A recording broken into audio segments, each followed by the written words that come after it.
It all began with a single, shocking announcement that rippled through the world almost instantaneously.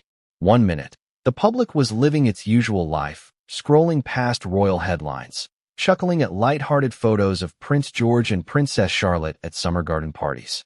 The next minute, Buckingham Palace had confirmed something no one ever wanted to hear. Princess Charlotte, only 8 years old, was seriously ill. The news didn't just shock royal watchers. It gripped the hearts of people across continents. Families paused in their kitchens, commuters stared at their phones, and the headlines screamed the unthinkable. The words, "Her health continues to worsen," were enough to make even the most hardened observers feel a chill run down their spine. Before we continue, please hit the like button, subscribe to the channel, and turn on the notification bell for updates. Why now? That was the first question everyone asked. Princess Charlotte had always been a picture of poise and vitality, a bright-eyed, joyful child seemingly untouched by the pressures of royal life. For years, her appearances were carefully choreographed yet effortlessly charming. A princess in every sense of the word, yet unmistakably just a little girl. Public events, charity engagements, family photos. All these glimpses had painted a picture of health, happiness, and normal childhood routines. And yet, behind those perfectly curated images, there was a truth the palace had kept tightly under wraps, one that nobody was fully prepared for. You might wonder why the secrecy. Why would the royal family, an institution known for its strict adherence to public perception, withhold such critical information? The answer lies somewhere between centuries-old traditions, an unyielding sense of duty, and the modern pressures of a world obsessed with real-time news and viral moments. The palace does not act impulsively, and a statement like this is never released without careful consideration. But in this case, the timing, the wording, and the rare public acknowledgement suggested something far more serious than routine illness or minor setbacks. The stakes were higher, the implications broader, and the urgency palpable. From the very beginning, there were subtle signs that things were not as they seemed. Those closest to Charlotte noticed changes that the public never did. Teachers remarked on her fatigue during school hours. Staff at official engagements whispered about moments when she seemed withdrawn, even a little pale, though always attempting to mask it with a smile. Royal watchers, those who spend countless hours analyzing every gesture and expression, began noticing discrepancies. A slight hesitation in her step, the way she avoided certain physical activities that she normally would have embraced with joy. Most people dismissed it at the time as tiredness, growth spurts, or just the occasional child mood. But in hindsight, these small anomalies were the early warning signals, subtle flags indicating that something more serious was brewing behind closed doors. It wasn't until a particular event went viral that the scale of the situation began to surface. A short video clip, lasting less than 10 seconds, circulated on social media and immediately set off a chain reaction. Observers noticed what they described as uncharacteristic behavior. Charlotte, usually full of energy and engagement, seemed subdued, almost fragile. The clip ignited speculation, and within hours, whispers reached the palace, forcing internal discussions that had been simmering for months. This was the moment when concern escalated from private worry to unavoidable public scrutiny. And yet, even then, official confirmation did not come immediately. The royal family had always been meticulous about controlling narratives, about preserving dignity and discretion, especially when it came to their children. But this time, discretion had a price. The public was aware that something was happening, yet left entirely in the dark about the details, a gap that only magnified fear and speculation. At this point, the question became, what exactly was happening with Charlotte's health? Why did the palace choose this moment to speak? And why were the words so carefully phrased, almost as if every syllable had been chosen to calm some while alarming others? Her health continues to worsen. It was a line that could not be misunderstood, yet simultaneously offered no specifics. The ambiguity was intentional, a hallmark of the palace's communication style. It reassured just enough to prevent panic, while conveying the gravity of the situation to those paying close attention. But this approach also left room for the imagination, for speculation, and for fear to grow in ways even the palace could not control. The emotional weight of this moment was enormous. Prince William and Catherine, Princess of Wales, had long been in the public eye as exemplars of calm and careful parenting. Yet behind closed doors, the reality was a family grappling with worry, navigating the impossible balance between parental concern and royal responsibility.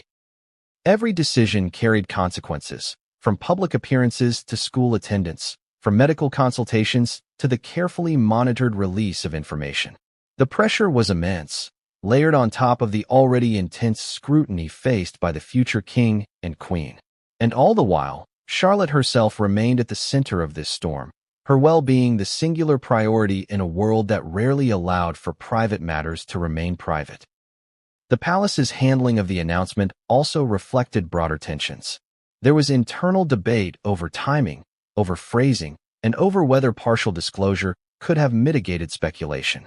Advisors and staff weighed the potential fallout of any statement against the moral and ethical responsibility to be transparent about the child's condition.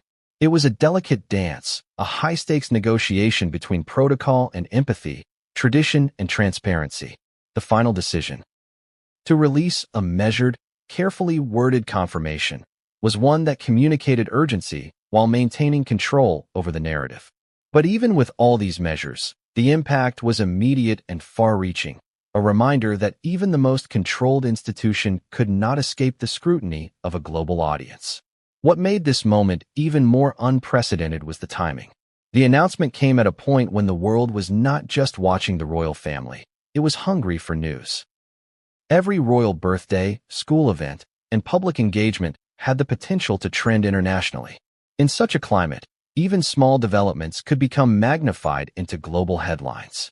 And yet, the palace's decision to finally speak suggested that private concern had reached a tipping point, that the situation could no longer be contained behind palace walls. Something had changed, some new information or development, that compelled the family to make the world aware, without giving away details that could compromise privacy or security. And so the stage was set for a story that would unfold over weeks, months, and possibly years.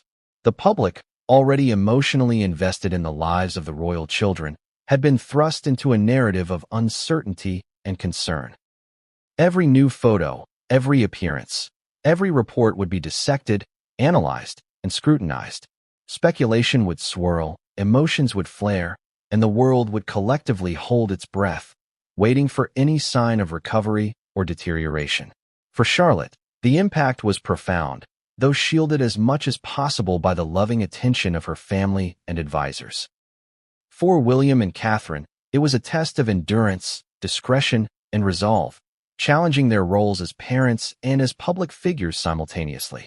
And for the rest of the world, it was a reminder that even in a life seemingly defined by privilege and access, vulnerability, uncertainty, and worry can touch anyone, even a young princess. By now, you might be asking yourself, what happens next? What was the turning point that forced Buckingham Palace's hand? How severe is Charlotte's condition really, and what steps are being taken behind the scenes? These questions linger, unanswered, creating a suspense that will carry through every detail, every account, and every revelation to come. Because the most alarming part of this story is not just the announcement itself. It is the silence that preceded it, the invisible tension that had been building for months, and the truths that the palace has chosen, so far, not to reveal. And while we have only just begun to scratch the surface, one thing is certain. The events about to unfold will leave the world questioning everything it thought it knew about royal life, about childhood under scrutiny, and about the resilience of a young princess facing a challenge that no one expected. It started with a message that no one in the world ever wanted to see.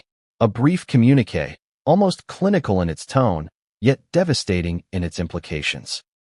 Buckingham Palace had confirmed that Princess Charlotte, the young daughter of Prince William and Catherine, Princess of Wales, was seriously ill. The words themselves were measured, precise, and carefully constructed. Her health continues to worsen. 3 simple clauses, yet the impact was immediate, overwhelming, and global. Social media erupted. News outlets scrambled. Families across continents paused their routines, staring at their phones, trying to process the reality of a little girl, so young and full of life, facing a serious health challenge. The first question on everyone's mind was obvious. Why now? Charlotte had been seen publicly, smiling, participating in school events, waving at crowds, and attending royal engagements. She seemed the picture of health. And yet, the palace's announcement suggested a reality far removed from the images shared with the world. Something had changed behind closed doors, something serious enough that discretion could no longer mask it. The timing, the phrasing, and the very existence of the statement told a story in itself. A story of rising concern, private deliberation, and a decision that the royal family does not make lightly. For decades, the royal family has operated under a dual mandate: maintain public visibility while preserving private boundaries. But when a royal child's health is involved, those boundaries become a source of intense debate. Should the public know? How much? When? These questions are never easy, and in Charlotte's case, the answers were complicated by the global interest her family commands. Every gesture, every school absence, every minor change in routine had the potential to ignite rumors, speculation, and, ultimately, anxiety among the public. The palace is acutely aware of this, and historically, it has always erred on the side of careful, controlled communication. That is why this announcement, short and measured though it was, carried so much weight. It signaled that the situation had escalated to a point where even the most controlled silence was no longer feasible. The announcement did not come in isolation. It was preceded by subtle, almost imperceptible shifts in the public appearances of Charlotte and her siblings. Observers, those who follow every royal move, had noticed minor deviations, a quieter demeanor here, a fleeting hesitation there. Nothing overt, nothing conclusive, but enough for those paying close attention to suspect that something was off. Teachers and school staff also noted changes. Small, seemingly insignificant observations, fatigue during lessons, brief moments of withdrawal, subtle changes in posture, all quietly added to a narrative that would soon become impossible to ignore. These early indicators, easily dismissed by the casual observer, were the first hints of a concern that had been growing in private for months. Then came the viral moment. A short video clip, less than 10 seconds long, circulated on social media. It appeared innocuous at first, just Charlotte at a public engagement, waving and smiling. But those familiar with her usual energy and demeanor noticed something unusual. She moved differently, hesitated before engaging, and seemed less animated than in previous appearances. That tiny clip, almost accidental in its capture, set off a wave of concern online. Experts in child behavior, royal commentators, and ordinary viewers alike began discussing what they saw. The clip spread rapidly, forcing the palace to acknowledge, at least internally, that speculation could no longer be contained. The private worry, which had until then remained behind palace walls, was suddenly being projected onto a global stage. The palace's announcement was, therefore, both a response and a preemptive measure. It sought to manage public perception while simultaneously alerting the world that this was not a minor issue to be ignored. The careful choice of words reflected an attempt to balance transparency with discretion. "Her health continues to worsen" is a statement that communicates seriousness without revealing specifics, leaving room for privacy, but also signaling to the public and the media that attention is warranted. The ambiguity is deliberate, a hallmark of royal communication, enough to convey urgency, but not so much as to compromise the child's or the family's dignity. Public reaction was immediate and intense. Social media erupted with messages of concern, speculation, and support. News channels interrupted regular programming to cover the announcement. Commentators dissected the wording, analyzing every nuance, every possible implication. Families, schools, and workplaces found themselves discussing a little girl who, up until that moment, had been known primarily for her bright smiles and charming presence at public events. The shift from casual observation to serious concern was swift and palpable. People were not just reacting to the announcement itself, but to the contrast it created with the previous public image of Charlotte. The juxtaposition between perceived health and the newly revealed vulnerability created an emotional shockwave that few were prepared for. Inside the palace, the announcement had its own repercussions. Advisors, staff, and family members were suddenly navigating the complex interplay of private concern and public attention. Decisions that had previously been routine, scheduling, medical consultations, public appearances, were now loaded with new significance. Every word in press releases, every image shared, every appearance had to be reconsidered under the lens of public scrutiny. The timing of the statement, the careful wording, and the controlled dissemination all reflected a high-stakes effort to maintain authority and credibility while addressing a situation of genuine concern. For Prince William and Catherine, the announcement was not just a public statement.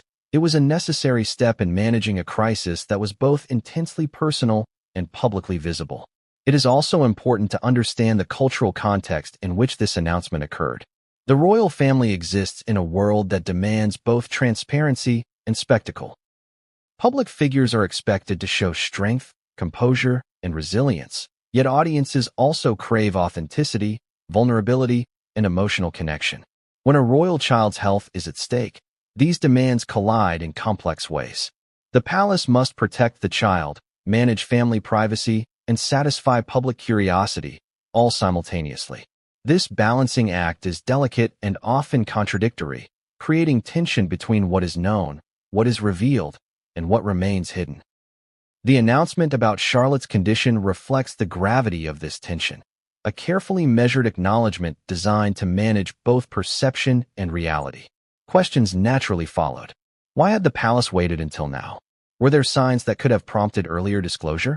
How severe was Charlotte's condition, really, and what measures were being taken behind the scenes? These questions fueled speculation, commentary, and analysis around the globe. Every school absence, every canceled engagement, every fleeting public appearance became fodder for discussion.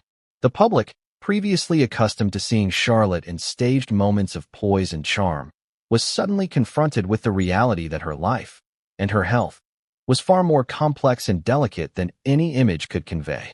The announcement did not answer all questions. Instead, it intensified curiosity, drawing attention to details that might have otherwise gone unnoticed. And while the world speculated, the royal family's attention remained focused on what mattered most, the well-being of Charlotte. Behind the carefully controlled statements and measured press releases was a family navigating fear, uncertainty, and responsibility. Parents who had spent years managing public roles were now faced with an intensely personal challenge, balancing care for their child with the unrelenting glare of public observation. Every decision carried weight, every action was scrutinized, and every word could have unintended consequences. It was a test of endurance, judgment, and emotional resilience unlike any they had faced before. The stage was now set for a story that would unfold over the coming weeks and months, a story that would expose the complex interplay of family, duty, and public scrutiny. Charlotte's condition was the catalyst, but the implications extended far beyond a single announcement. Every appearance, every statement, every public engagement would now be analyzed through a lens of concern. Speculation would grow, emotion would run high, and the world would collectively hold its breath, waiting for updates, hoping for reassurance, yet bracing for further developments. But the most striking element of this unfolding story was not the announcement itself. It was what the palace had chosen not to reveal, the silence surrounding certain aspects of Charlotte's condition. What triggered the worsening, what steps were being taken, and what challenges lay ahead was deafening. This silence, carefully curated and maintained, only deepened the sense of urgency and heightened public attention. People were left to wonder, to imagine, and to speculate, filling in gaps with both concern and fear. The controlled ambiguity ensured that the story would continue to unfold, chapter by chapter, revelation by revelation. So here we are, at the very beginning of a narrative that has already captured global attention and emotional investment. The announcement from Buckingham Palace was more than a statement. It was the opening act of a complex drama that intertwines family, duty, privacy, and public perception. It marked the point at which private concern became public knowledge, the moment when speculation and reality collided, and the instant that Charlotte, a young princess, became the center of a story that would command attention far beyond the palace walls. And as this story continues, every detail, every appearance and every statement will carry new weight, new significance, and new questions, leaving the world waiting for answers that may take time, patience, and careful observation to reveal.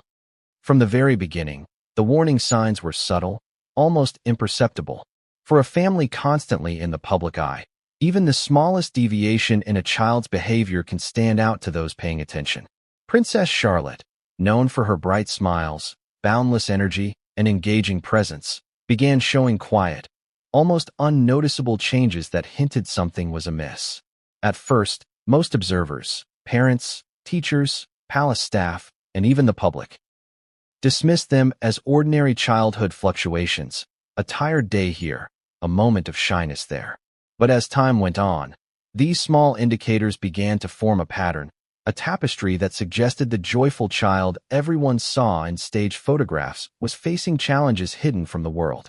The first whispers of concern emerged from her immediate environment. Teachers at her school, caretakers, and close staff who were privy to her routines and moods. Unlike the curated public appearances, these professionals observed her over hours, days, and weeks, noticing subtle shifts. Charlotte, typically lively during lessons and playground activities, started showing signs of fatigue. She would occasionally pause mid-step, her bright laughter replaced with quiet contemplation. She seemed hesitant in physical activities she normally adored, like running around in group games or participating in outdoor exercises.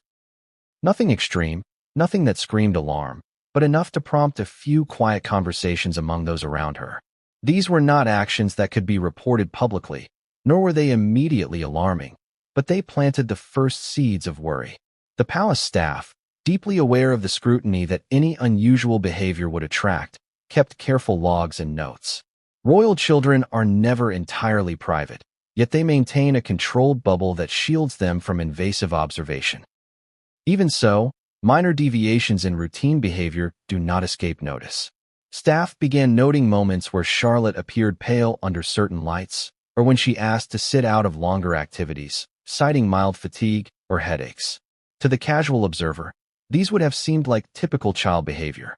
But when patterns repeat, day after day, week after week, the concern grows quietly, like a storm forming on the horizon. These early warning signs were invisible to the public eye, yet for those watching closely, the unease was mounting. Then came the first public indicators, subtle but noticeable for anyone paying attention. Royal watchers, those tireless analysts who study every gesture, every smile, every posture, began noting slight changes in her demeanor during public appearances. At garden parties, charity events, and official visits, Charlotte appeared more reserved than usual. There were moments when she hesitated to approach certain adults, moments when her smile did not fully reach her eyes, and moments when she seemed to lean slightly on her parents for support rather than standing confidently on her own. These observations, while minor, drew attention. Social media communities began to discuss these nuances quietly, posting screenshots and video clips with captions like, "Notice how she seems quieter today," or "Something seems different in this video." For those closest to Charlotte, the emotional stakes were high. Parents, naturally attuned to the slightest shifts in a child's energy or mood, began noticing patterns that suggested a growing concern. Prince William and Catherine were experienced parents, accustomed to managing both their public duties and their private family life. Yet the observations of their daughter could not be ignored.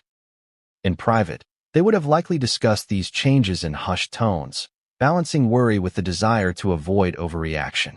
Every parent knows that children experience ups and downs, but when a pattern continues and subtly worsens over time, it demands attention, careful observation, and sometimes intervention. The challenges of raising a royal child add layers of complexity to this situation. Charlotte's world is unique. Public scrutiny, media speculation, and constant visibility make even small health concerns disproportionately high stakes. Every minor deviation becomes magnified, every cough or pause becomes subject to interpretation, and every appearance in public can be misread or sensationalized. Parents in this environment must navigate a delicate balance, protect the child's well-being, maintain normalcy as much as possible, and manage public perception. It is a pressure unlike most families ever face, and it complicates decisions about when to seek medical attention or make disclosures to staff or advisors. Even the school environment contributed subtle clues. Charlotte's teachers and school staff began noticing differences in her engagement levels. While she remained academically capable and socially adept, there were moments when she seemed drained or distracted. Group activities that she normally embraced with enthusiasm occasionally met resistance, sometimes accompanied by quiet requests to rest. While she tried to maintain composure, and while her interactions remained polite and appropriate, the small deviations were enough for attentive adults to raise quiet concerns. They did not panic. They merely logged observations, noted patterns, and kept their distance from making assumptions. Yet in hindsight, these were early signals of a challenge that had not yet been publicly acknowledged.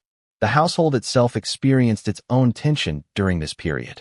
Staff who were closest to Charlotte, nannies, caretakers, and personal assistants, began noticing signs of fatigue and subtle discomfort. Some mornings, she would wake slightly later than usual, requiring gentle coaxing to engage in morning routines. Meals sometimes went unfinished, and minor complaints about headaches or tiredness became more frequent. Each instance seemed small in isolation, but cumulatively, they painted a picture that could not be ignored. Behind closed doors, the family began weighing options: when to consult specialists, how to adjust schedules, and whether certain events could be postponed or canceled. Every choice carried emotional and logistical weight. Despite these concerns, Charlotte's public appearances largely continued, though carefully managed. The royal family is well aware that the world watches every detail, and any noticeable absence or change can ignite speculation. This created a difficult balancing act, maintaining normalcy for Charlotte while protecting her privacy and ensuring her health was not compromised. Every smile she offered, every wave, every interaction was meticulously planned, ensuring that the public saw only what the family intended. Yet even with careful planning, some signs could not be entirely masked. Observant viewers began picking up on her subdued energy, sparking quiet conversations and curiosity online. This period of subtle change, quietly observed by teachers, staff, and parents alike, set the stage for the eventual public acknowledgement of Charlotte's health challenges. The royal family faced a dilemma: wait and see, hoping the changes were temporary, or act proactively to ensure her safety and well-being. Such decisions are never simple.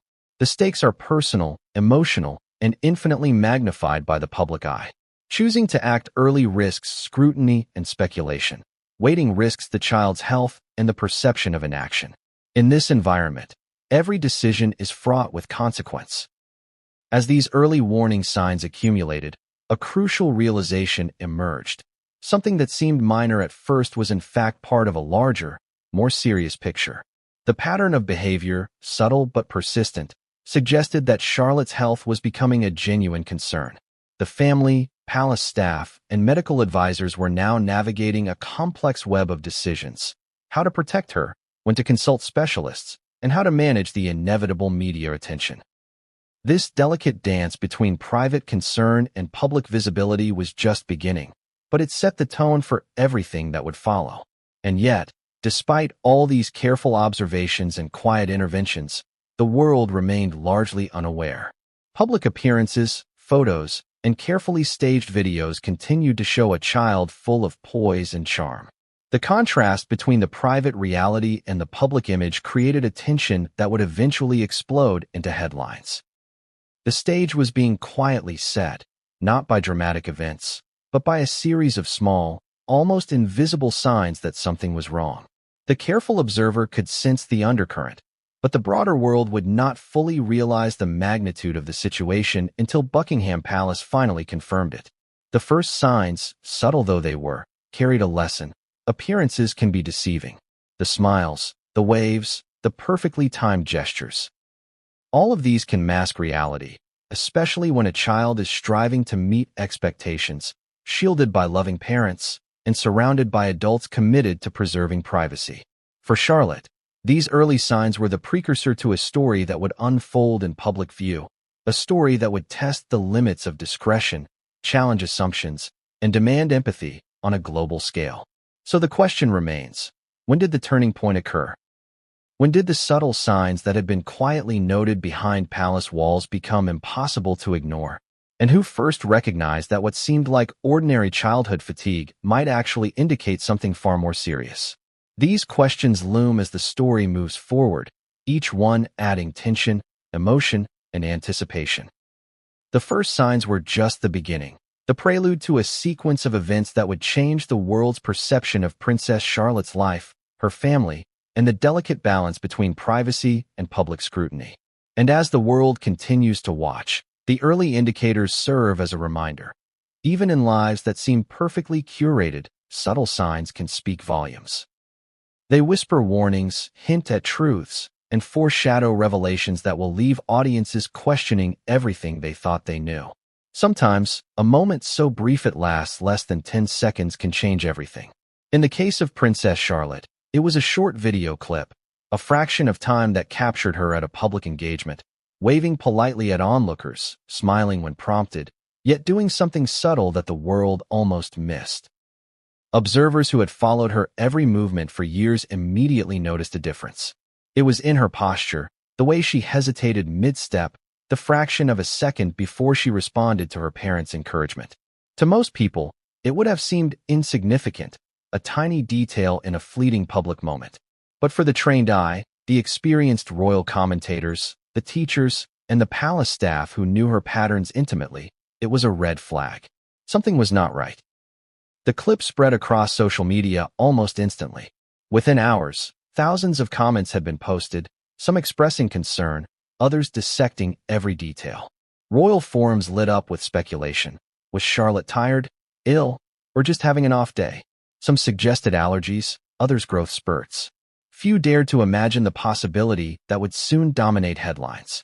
Yet the more the clip was replayed, the more the subtle differences became apparent. Her smile was slightly delayed, her energy muted, and her usual confidence seemed tempered by something unseen. The cumulative effect was disarming. A child who had always been full of charm and vitality now appeared fragile, at least to those paying attention. What made the clip so potent was not its length, but its authenticity. Unlike carefully staged photographs or official videos, this was a candid moment.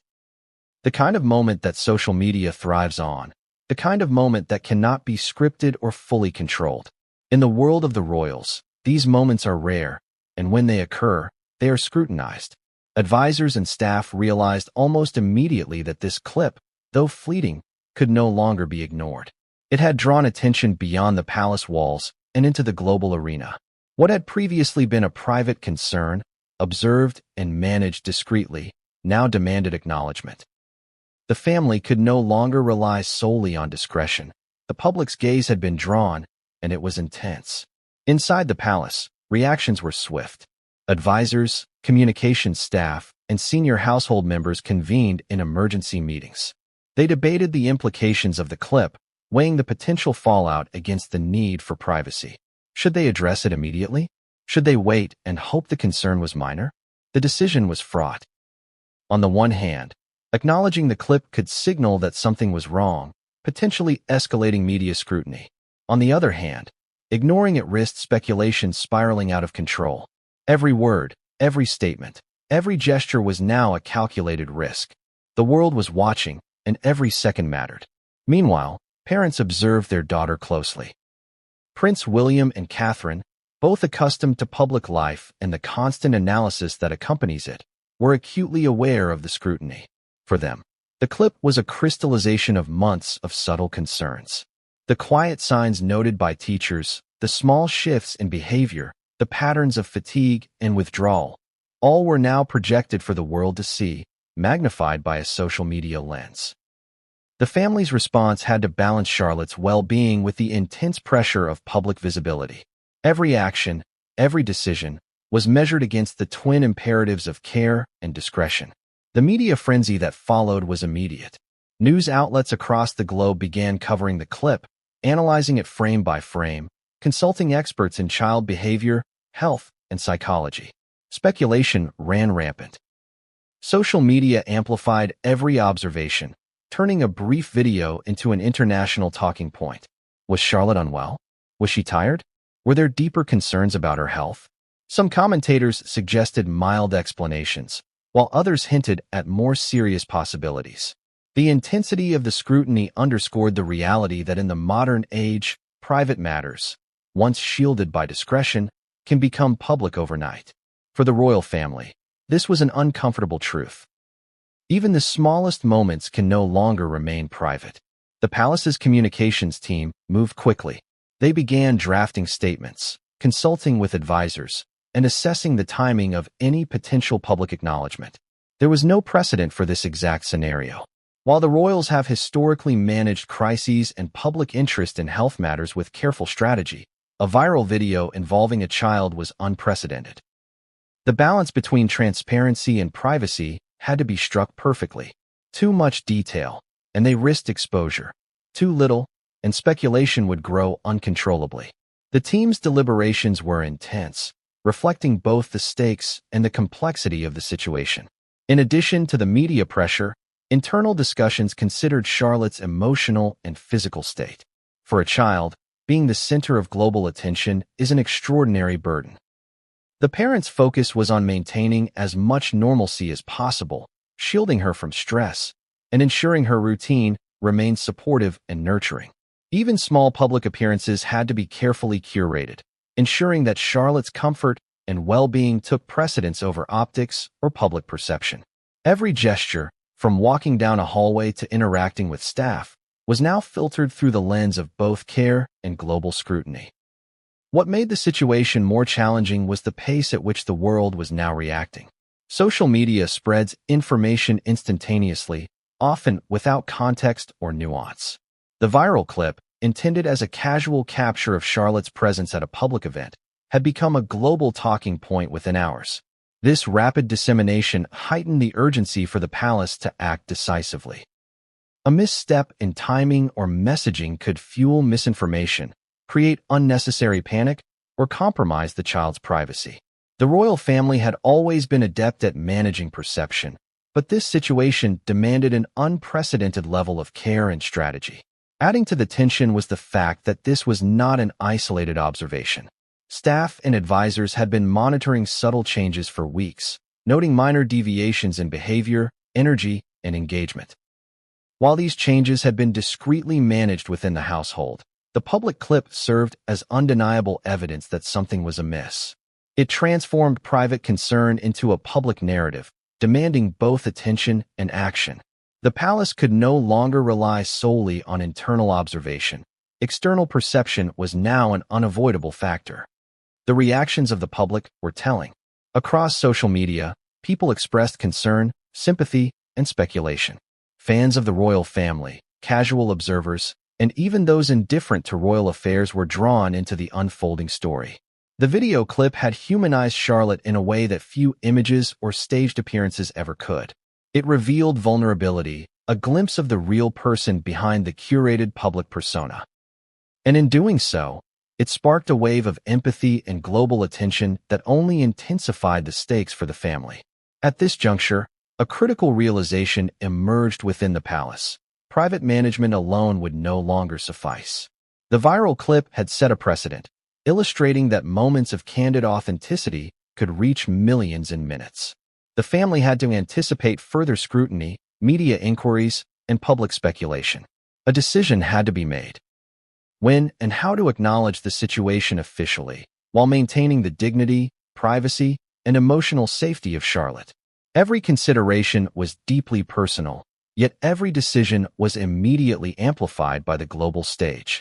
What followed was a rapid sequence of internal meetings, medical consultations, and strategic planning. Advisors weighed options, communicated with senior palace officials, and considered the implications of every potential statement. The focus was on precision, clarity, and timing. The palace was acutely aware that any misstep could generate misunderstanding, fear, or unnecessary alarm. The challenge was immense. Communicate urgency without sensationalism, transparency without intrusion, reassurance without obfuscation. And all of this had to be balanced against the most important factor of all, Charlotte's well-being. In the end, the video clip, seemingly innocuous, fleeting, and brief, became the catalyst that transformed private concern into public acknowledgement. It crystallized months of subtle observations, silent worry, and careful monitoring into a single, undeniable moment. For the public, it was a glimpse of reality behind the carefully curated royal image. For the family, it was a trigger to act decisively, to balance privacy with transparency, and to navigate a situation unprecedented in its visibility and complexity. And as the palace prepared to issue its statement, one undeniable truth became clear. The clip had sparked a sequence of events that could no longer be contained. Private worry had become global concern. Subtle signs had become undeniable. And while the official acknowledgement would come with carefully measured words, the implications of this moment would resonate far beyond a single statement. The world was watching, waiting, and wondering. And the story of Princess Charlotte had only just begun. Even in a life defined by protocol, privilege, and public visibility, some moments transcend duty, titles, and expectation. For Prince William and Catherine, Princess of Wales, the announcement regarding Princess Charlotte's worsening health was one of those moments. Behind the carefully curated images of smiles, waves, and official appearances lay a family grappling with fear, uncertainty, and an emotional burden that no title or privilege could alleviate. The public saw the calm, composed figures of the future king and queen. What remained hidden were the private moments of worry, heartbreak, and the relentless tension that accompanies parenting a child facing a serious health challenge. From the very beginning, William and Catherine approached parenting with care, attention, and love. They were acutely aware of the pressures and responsibilities of raising children in the public eye. Every gesture, every interaction, every decision was made with both the children's well-being and the family's public image in mind. Yet nothing could have fully prepared them for this moment.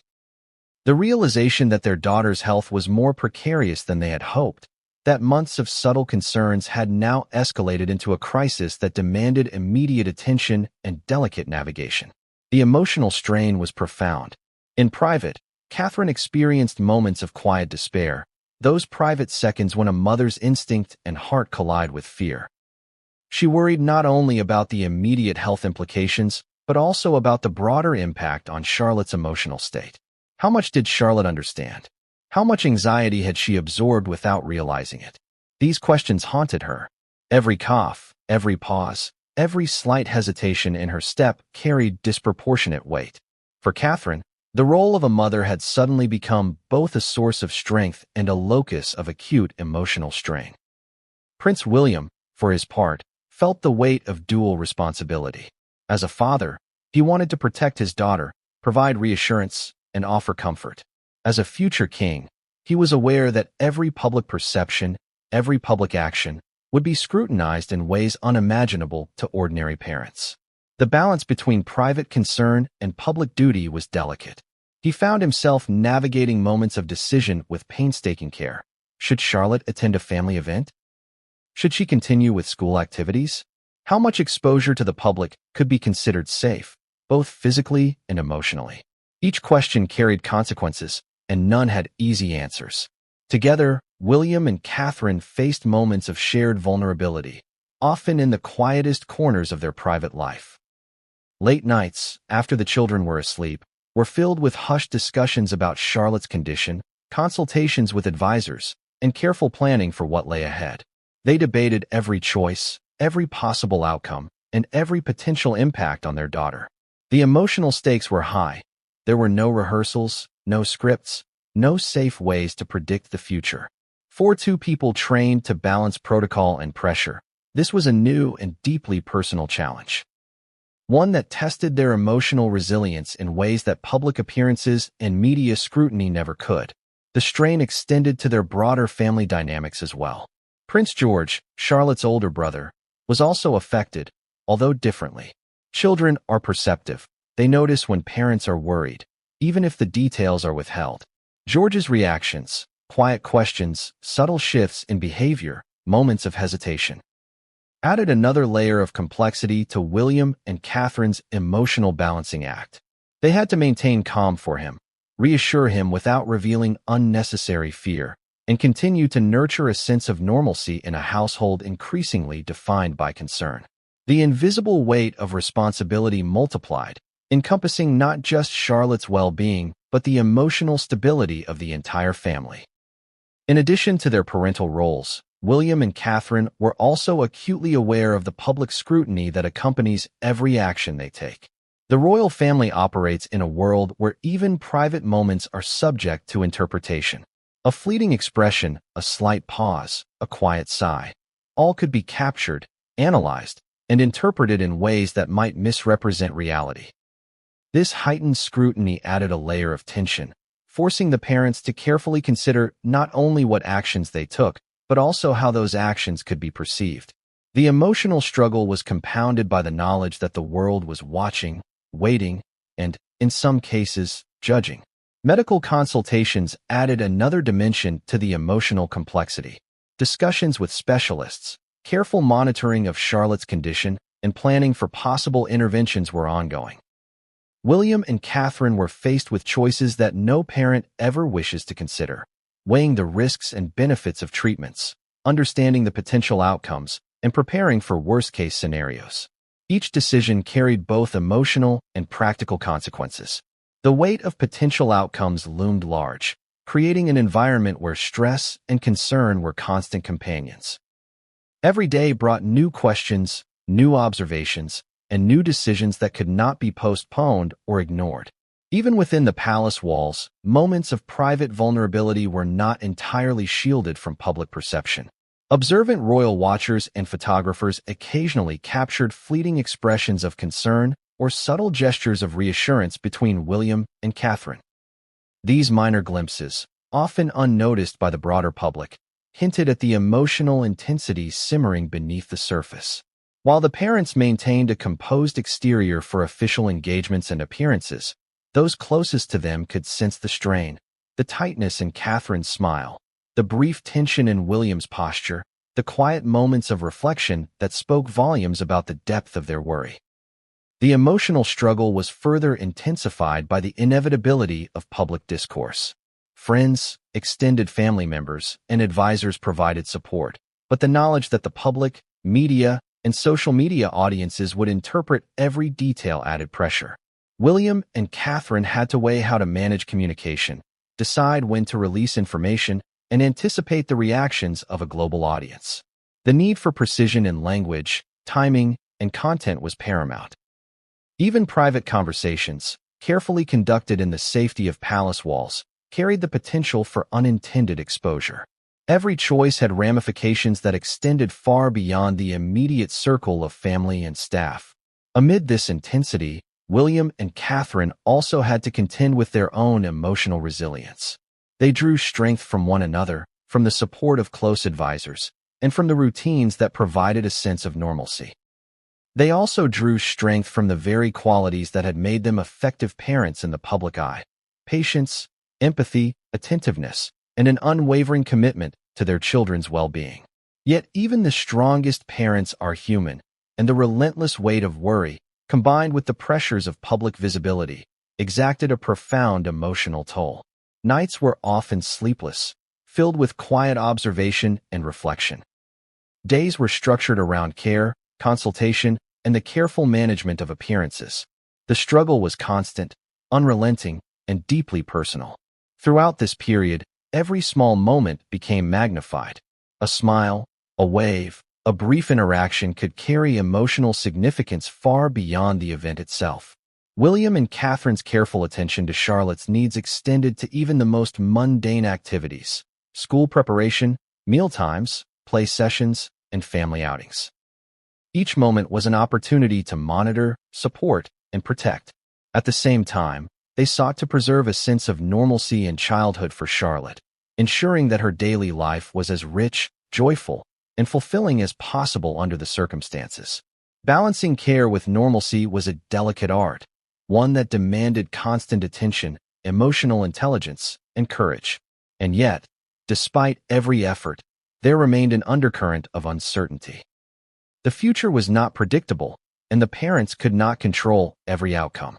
They faced the dual reality of managing a private crisis while living under the scrutiny of a global audience. Every decision carried emotional consequences, and every observation required careful interpretation. They were constantly walking a tightrope, balancing hope with caution, resilience with vulnerability, and public perception with private reality. As the story of Princess Charlotte unfolded, it became increasingly clear that William and Catherine's emotional struggle was as central to the narrative as the child's health itself. Their love, concern, and dedication were the pillars upon which the family relied, yet they were tested in unprecedented ways. The emotional weight they carried was immense, and the pressures of public life amplified the intensity of their concern. Their struggle was not simply about managing illness. It was about navigating a labyrinth of duty, expectation, privacy, and love, all while ensuring the well-being of their children in an environment where every action is observed and interpreted by the world. And just when it seemed that they had reached a precarious equilibrium, a new development loomed on the horizon, one that would challenge them in ways they could never have anticipated and force the entire family to confront realities far more complex than any they had faced before. Not everything that happens at Buckingham Palace is meant for public consumption. In fact, much of the palace's day-to-day operations remain shrouded in secrecy, governed by protocol, discretion, and centuries of tradition. Yet, when Princess Charlotte's health concerns emerged, the controlled calm of the palace was shattered. Behind the gleaming walls, grand staircases, and manicured gardens, a storm of worry, debate, and urgent decision-making was unfolding. What the public would later see. Measured statements, careful appearances, and calculated reassurances was only the surface. Beneath it, the palace was operating in crisis mode. The first challenge was the sheer scale of the coordination required. Buckingham Palace is not just a residence. It is a complex institution, housing hundreds of staff members across dozens of departments. Every aspect of palace life, from daily schedules to ceremonial events, is meticulously organized.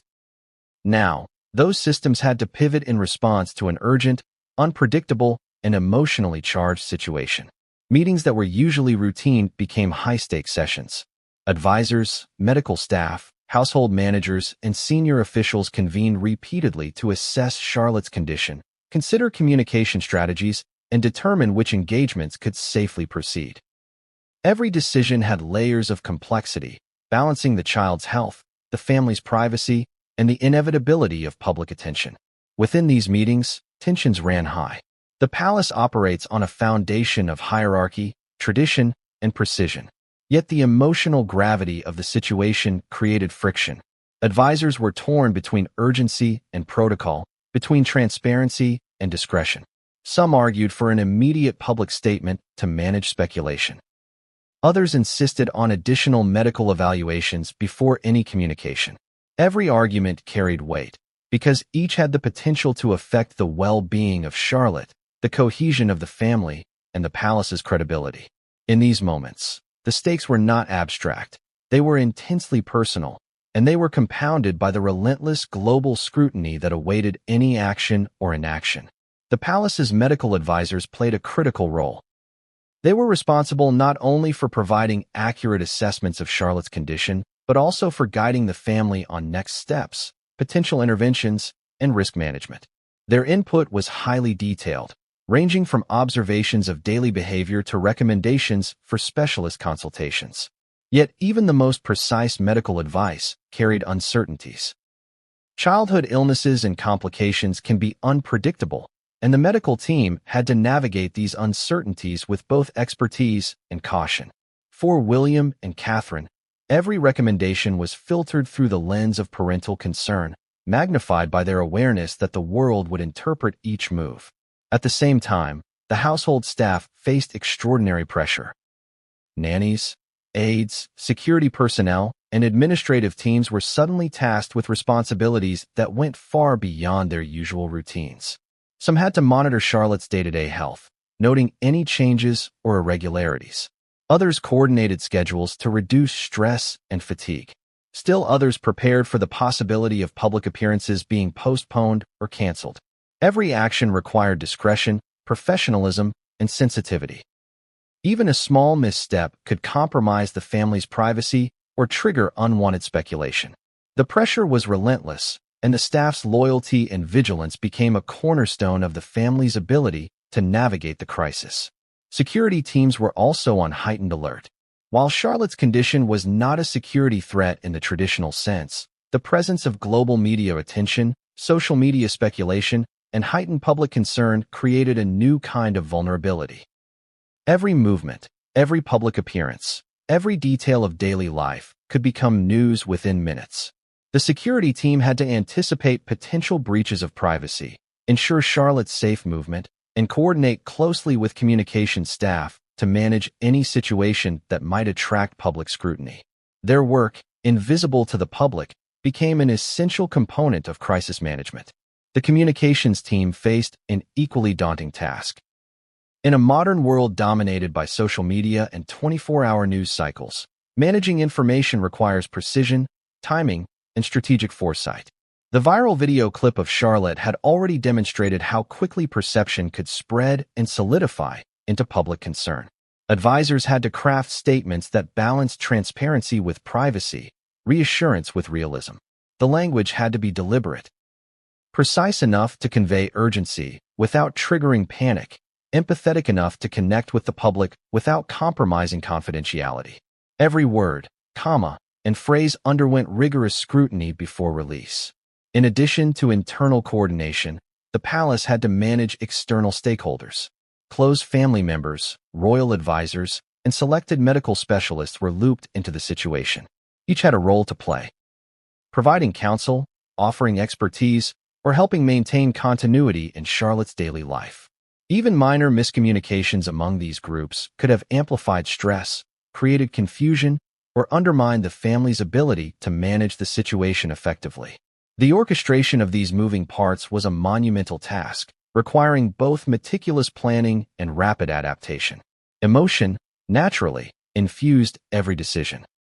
While advisors and staff approached the situation with professionalism, they were also human. Witnessing the concern of William and Catherine, seeing the subtle signs of Charlotte's fatigue or discomfort, and understanding the stakes on a personal and global level heightened emotional intensity. Meetings could become tense, disagreements sharp, and decisions weighty. Each action carried moral, emotional, and practical implications, and those inside the palace felt the burden acutely. This was not just a crisis of logistics. It was a crisis of the heart, in which every participant bore the weight of responsibility for a child they cared about and a family they respected.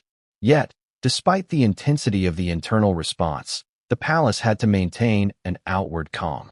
Public appearances continued, press briefings were managed, and media communications were carefully controlled.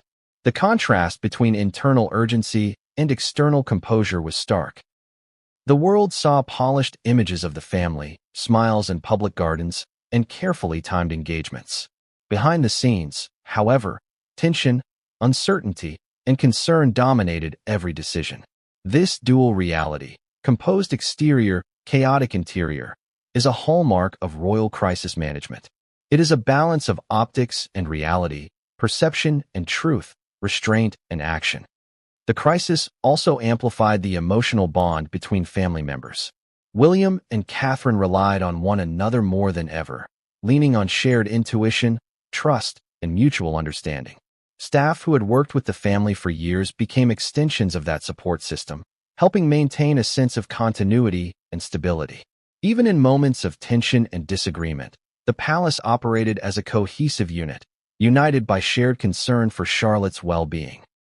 This cohesion, forged in the pressure of crisis, was essential to managing the delicate interplay of privacy, health, and public attention.